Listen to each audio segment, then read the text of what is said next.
L'invité régional, Thomas Cochebray sur RCF et Radio Fidélité. Vous le savez, la question de la ressource en eau se fait de plus en plus sentir, notamment dans différents pays à travers le monde, notamment dans le sud où on évoque des sécheresses assez importantes. Alors en France, nous n'en sommes pas encore à ce même stade, même si certains scientifiques alertent depuis quelque temps. On nous dit que nous allons devoir nous adapter à ces sécheresses, que l'homme en est capable. Alors on va lutter contre le gaspillage, protéger la ressource en eau, sélectionner aussi des semences qui résistent à la sécheresse ou qui sont moins consommatrices d'eau. Alors certes, ce sont des options envisageables, mais notre invité ce soir, lui, réfléchit à une autre voie. Pourrions-nous cultiver de l'eau ? C'est la question que se pose notre invité ce soir. Samuel Bonvoisin, bonsoir.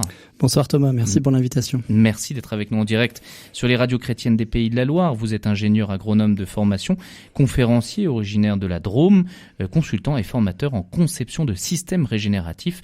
Vous allez nous expliquer tout ça.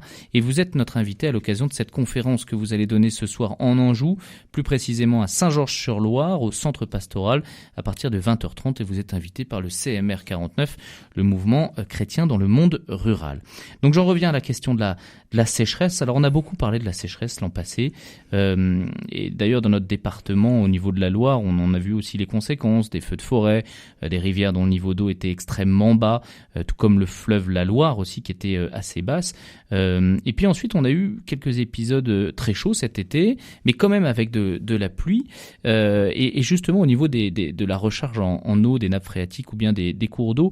J'interviewais il y a peu de temps, c'était fin août, le responsable du service eau biodiversité à la direction territoriale des territoires de Maine-et-Loire, et il disait quand même que les épisodes de pluie que nous avons subis durant l'été ne suffisent pas à contrer cette sécheresse donc qui s'accentue.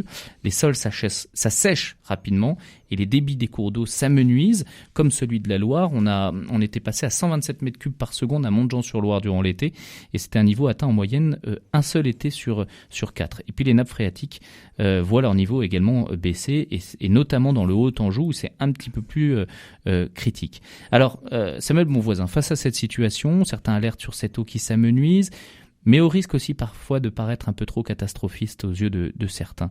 Quelle est votre position, vous, sur la question ? Est-ce que les médias en font un petit peu trop, tout comme certains scientifiques en feraient peut-être trop, sur cette question de la raréfaction de la ressource en eau ?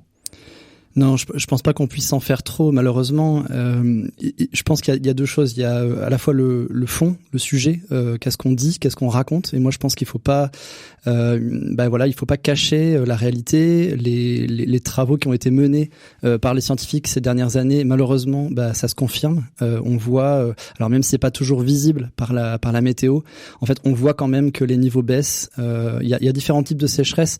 Il y a une sécheresse qu'on appelle la sécheresse pédologique, qui est en fait la quantité d'eau présente dans les sols, et là on est dans des états de stress dans les sols quasiment en continu, ce qui est complètement inédit. Même l'hiver, en fait, on est dans des situations de sécheresse pédologique. Donc on peut, voilà, ça c'est, on va dire, le fond du sujet. Donc moi je pense qu'il faut pas cacher la réalité, il faut parler. Et ensuite il y a la façon dont on le dit. Donc c'est difficile. J'imagine que voilà, pour vous ça va être un peu un casse-tête pour les médias. C'est-à-dire que comment ne pas être en permanence en train d'amener ce sujet, quitte à saouler, si vous me permettez l'expression, mais un peu tout le monde, et en même temps quand même couvrir ce sujet qui est quand même un sujet hyper grave pour notre avenir. Ce qui est assez intéressant sur la manière dont on le dit, par exemple, quand on a diffusé nous cette interview de ce monsieur de la direction des territoires sur les niveaux d'eau, on parlait de sécheresse et en même temps il pleuvait des cordes dehors, quoi. Donc c'est parfois un peu contradictoire et c'est compliqué à faire comprendre aux gens. Ouais, c'est une des choses peut-être qui est la plus difficile avec ces histoires de changement climatique, c'est qu'en fait on a l'impression que dès que la météo change, qu'elle est un peu à notre avantage, ça y est, en fait les problèmes sont derrière nous. Et d'ailleurs on le voit dans la façon dont on vit les périodes qui s'enchaînent. L'année dernière, c'était la panique. Tout le monde était prêt à accepter l'idée qu'il faut faire des choses, que c'est urgent.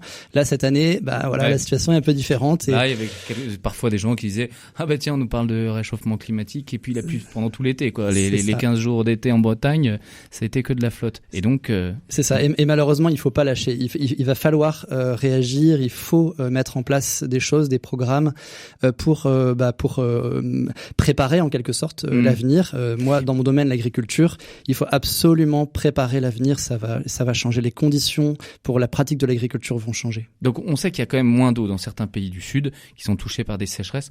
En France, là, réellement, il y a moins d'eau qu'il y a 50 ans ? Alors, si on parle de somme de précipitations sur l'année, c'est-à-dire la quantité de pluie qui pleut en une année, les modèles montrent qu'en fait, c'est un peu plus compliqué que ça. C'est-à-dire qu'il va pleuvoir un tout petit peu moins dans la moitié sud de la France par rapport à ce qu'on a connu, et un tout petit peu plus, ce qui est complètement paradoxal, dans la moitié nord. Donc, la France va être un peu coupée en deux. Mais globalement, c'est pas tant sur la somme des précipitations annuelles que les choses se changent. C'est surtout sur la répartition de la pluviométrie au cours de l'année. On va avoir de moins en moins de jours de pluie dans l'année, donc de plus en plus de gros épisodes pluvieux ramassés avec des gros orages. Avec des gros orages, et donc du coup aussi plus de difficultés pour l'eau à s'infiltrer, à rentrer dans les sols, donc plus de risques d'érosion, plus d'eau qui finalement va qui ruisselle, voilà, qui va emporter. Donc on le voit, les épisodes un peu extrêmes, sécheresse, inondation, mais même sans aller jusqu'aux inondations, en fait à chaque fois qu'il pleut, c'est plus difficile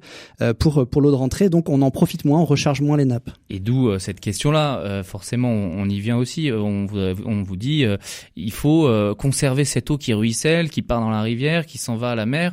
Est-ce qu'il n'y a pas moyen de la stocker ? Et d'où la question des bassines, finalement. Bien sûr. Stocker l'eau de pluie. On nous demande d'ailleurs, nous particuliers, de récupérer l'eau de pluie de notre toit pour pouvoir arroser. Alors pourquoi on pourrait pas le faire à plus grande échelle ? Alors on peut le faire. Le problème, c'est que en fait on se retrouve vite à observer que déjà ça pose des questions qui sont des questions d'ordre démocratique, d'accès à l'eau, qui va pouvoir stocker, et donc il y a un peu des risques derrière en termes de privatisation de la ressource. Mais moi surtout en tant qu'agronome, là où j'aimerais attirer l'attention de tout le monde, c'est sur le fait que on peut stocker, on peut faire des énormes retenues, on peut mais en fait, le problème, il est, je dirais, au-delà de ça, parce que ces infrastructures, ces bassines, ces méga bassines, en fait, elles ont un coût pour la construction. Et puis, au final, la quantité d'eau qu'on va pouvoir réellement stocker dans ces bassines, ça reste, une quantité d'eau qui est relativement faible. Et en fait, moi, mon travail, c'est d'essayer de sensibiliser sur le fait que qu'est-ce qui se passe en fait dans nos paysages. Comment est-ce qu'on regarde nos paysages ? Est-ce qu'on est capable d'observer que nos paysages sont des réservoirs d'eau potentiels et qu'on peut aller encore plus loin. On peut potentialiser, on peut améliorer nos paysages pour les rendre encore plus capables de stocker l'eau. Donc il y a une solution, c'est recréer des marais, recréer des zones un peu spongieuses qui conserveraient l'eau, désartificialiser, moins de béton. Et effectivement, ça serait des solutions. Mais vous avez la question de la régénération du système de l'eau. Voilà, expliquez-nous un peu, c'est quoi votre idée ? On est complètement au cœur de ce sujet. C'est-à-dire que quand on pense à l'eau, nous aujourd'hui, en fait, on pense à une ressource qui serait une ressource fixe, et il s'agirait principalement d'essayer de gérer la rareté, d'essayer de gérer de moins en moins d'eau. Donc on vit un peu dans ce mythe de la rareté et du besoin de... Il faut qu'on s'adapte à moins d'eau. Voilà, il faudrait s'adapter. Qu'on fasse aussi bien, mais avec moins. Exactement. Sauf que en fait, le paysage, il est capable de pouvoir stocker en quelque sorte plus d'eau. On peut en fait travailler, changer, améliorer nos paysages de manière à non plus rester dans ce paradigme de la rareté, mais rentrer plutôt dans un paradigme de l'abondance, c'est-à-dire se dire ok, faisons en sorte d'essayer d'avoir plus d'eau en quantité. Et en fait, si on regarde ce qui s'est passé depuis 70 ans en France, il y a énormément de changements. Nos paysages ont énormément changé. Je vais prendre quelques exemples. Je vais prendre un premier exemple, c'est on a eu le remembrement. Alors le remembrement, on l'a fait pour à ce moment-là d'excellentes raisons. Donc pour celles et ceux qui découvrent, c'est une politique publique qui a été menée en France au XXe siècle et principalement après la Seconde Guerre mondiale, entre les années 60 et les années 80, qui a consisté à essayer d'accompagner la modernisation de l'agriculture pour faire rentrer notamment les tracteurs. Et donc on a simplifié les paysages, le parcellaire, on a regroupé des parcelles, faire des parcelles de plus en plus grandes. Qu'est-ce qui s'est passé pendant le remembrement? On a retiré 1 million de kilomètres de haies en France. C'est la moitié des haies du pays. On a retiré 800 000 mares, bassins, étangs. C'est 30 à 40% de toutes les pièces d'eau qui étaient présentes dans le pays. Donc on a simplifié les paysages. Et donc on a retiré en fait tout simplement de l'eau qui était présente dans les paysages et qui aujourd'hui n'est plus. Je vais prendre un deuxième exemple. On est passé de pratiques agricoles avec des labours de plus en plus profonds, avec de plus en plus de moments en fait où nos champs ne sont plus couverts. Alors il y a des politiques actuellement qui essaient de ramener un petit peu ça, donc on voit de plus en plus maintenant les champs qui sont couverts en hiver y compris. Mais en fait on a besoin d'aller encore plus loin et encore plus vite là-dessus parce que les champs qui sont nus, c'est des moments en fait où il y a de l'érosion, où il y a des pertes, il y a du ruissellement. Et puis un troisième exemple, et je vais sortir un petit peu du monde agricole, c'est ce qu'on a appelé la politique du tout tuyau. Vous connaissez peut-être cette expression où en fait qu'est-ce qu'on a fait? On a organisé les paysages, donc les trottoirs, les routes, etc., avec des canalisations, des fossés, etc. Qu'est-ce qu'on fait? En fait, on guide l'eau le plus vite possible, on accélère son mouvement vers le bas des pentes, vers le bas des paysages, plutôt que de la conserver. Et donc, il y a vraiment un nouveau paradigme, il y a une nouvelle manière de penser l'eau qui est urgente d'adopter, qui est infiltrons l'eau, ralentissons-la, faisons-la se stocker le plus possible dans les paysages, essayons de remplir nos nappes phréatiques, essayons de faire en sorte que toutes les pluies deviennent utiles. Donc comment faire précisément? C'est quoi? Il faut recréer des marais, il faut reméandrer les rivières, c'est quoi votre solution concrètement? Alors en partie oui, en partie. Alors déjà il s'agit de travailler dans tous les espaces possibles, donc les espaces agricoles, les espaces forestiers, les espaces urbains. Il s'agit à la fois de remettre en place des programmes de plantation, remettre des haies, donc des choses qu'on connaît déjà, essayer de faire en sorte de remettre des mares là où c'est possible. Dans toutes les fermes, il y avait des mares, des bassins, etc. Donc parfois c'est juste simplement de revenir à ce qui existait. Et puis évidemment il va y avoir des discussions pour savoir comment faire ça sans gêner la productivité des fermes. Donc il y a forcément des discussions dans chaque ferme. Et puis il y a aussi d'autres pratiques que j'ai étudiées, qui sont expérimentées depuis une 50aine d'années dans le monde. Je suis allé notamment analyser certaines de ces pratiques qui viennent d'Australie, qui viennent d'Inde, qui viennent des États-Unis et qui sont en fait des pratiques qui sont des pratiques qui visent à utiliser la topographie du paysage, donc les pentes, pour essayer de faire en sorte de retenir au maximum l'eau. Donc ce sont des petits fossés d'infiltration, ce sont des systèmes d'agroforesterie, donc avec des arbres qu'on va mettre pour essayer d'infiltrer l'eau. Le but, ça tient en 4 lettres, c'est ralentir, répartir, infiltrer et stocker l'eau. Donc, quand on dit stocker l'eau dans la perspective de cette manière de voir, de cette hydrologie que j'appelle régénérative, en fait, il s'agit de stocker l'eau dans les paysages. Stocker dans les paysages, c'est stocker l'eau dans les sols, avant tout, dans le sous-sol, dans les végétaux eux-mêmes, parce que n'oublions pas qu'ils sont composés d'eau, et aussi dans les petits cycles de l'eau, ce qu'on appelle l'eau verte. Alors, qu'est-ce que c'est que l'eau verte? C'est un concept, une notion qui a été apportée par des scientifiques depuis une quinzaine d'années. En fait, c'est l'eau qui est issue, c'est les pluies qui sont issues de l'évaporation au niveau du sol et de la végétation. Ce qu'on ne sait pas, parce qu'on a appris tous à l'école primaire que l'eau vient des océans, qu'elle s'évapore au niveau des océans pour tomber sur les continents. Ce qu'on appelle l'eau bleue. Ce qu'on appelle l'eau bleue, voilà. En réalité, les précipitations continentales dans le monde, donc la pluie, vient aux 2/3 des continents eux-mêmes, donc c'est ce qu'on appelle l'eau verte, et seulement 1/3 c'est de l'eau bleue, donc l'eau qui vient des océans. Alors forcément, quand on est sur une zone proche d'un océan, il y a un peu plus d'eau bleue en proportion, mais ça c'est une moyenne à l'échelle mondiale. Et donc ça veut dire quoi de restaurer, parce que l'année dernière, en avril 2022, les scientifiques nous ont alerté sur le fait qu'on avait franchi la 6e limite planétaire, qui est la limite de l'eau douce, et ils ont précisé que c'était la limite de l'eau verte. Ils ont dit on a cassé, on a abîmé les cycles de l'eau verte. Et donc, qu'est-ce que ça veut dire de restaurer les cycles de l'eau verte? Ça veut dire de recréer des paysages qui sont capables de générer cette humidité, donc cette évaporation qui va pouvoir créer des nuages et permettre de redistribuer les pluies. Vous avez dit que c'était des pratiques qui étaient réalisées aussi en Australie, en Inde, aux États-Unis. Est-ce qu'en France, c'est des pratiques qui ont commencé à être installées ? Alors en France, il y a des pratiques déjà qui sont installées depuis longtemps, des pratiques de couverture permanente des sols, des pratiques d'agriculture de conservation. Donc ça pour moi, ça rentre dans les logiques qui sont qui vont dans le bon sens d'un point de vue de l'hydrologie. On sait faire des ouvrages d'infiltration, des bassins, on sait recréer de la porosité des sols, etc. Grâce à des bonnes pratiques. Ce qui est amené et qui est un peu différent et qui arrive d'Australie, etc. C'est notamment une approche qu'on appelle le keyline design. Excusez-moi pour l'anglicisme. Ça serait conception en ligne clé. Donc il s'agit en fait de faire de la lecture topographique. Ça, et pour l'instant, il y a assez peu d'exemples. Il y a peut-être une quinzaine, vingtaine d'agriculteurs en France qui se sont lancés là-dedans.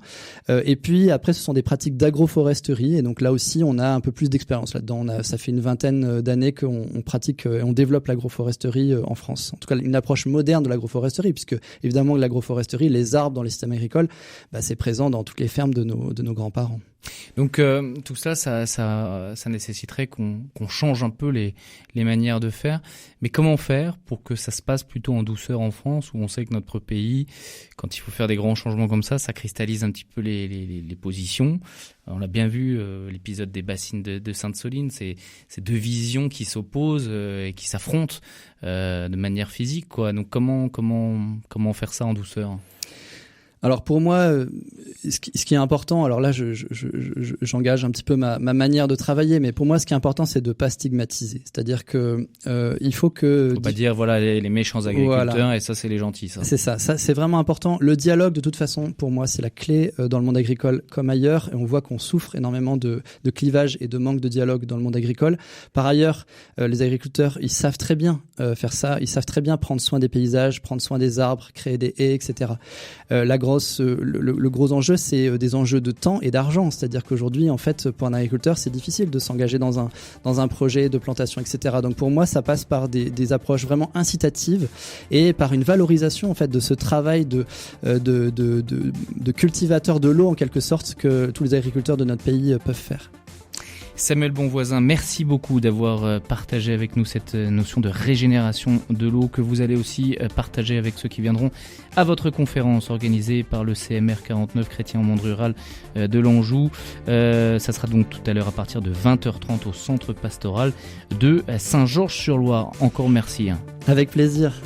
Chers amis, c'est la fin de cette émission. Merci à toutes et à tous de nous avoir suivis. Et demain, on va continuer à parler d'eau, mais aussi de végétalisation de la ville avec notre prochain invité. Je vous en dis pas plus à l'occasion du salon Virtuel Connect qui se tient demain à Angers.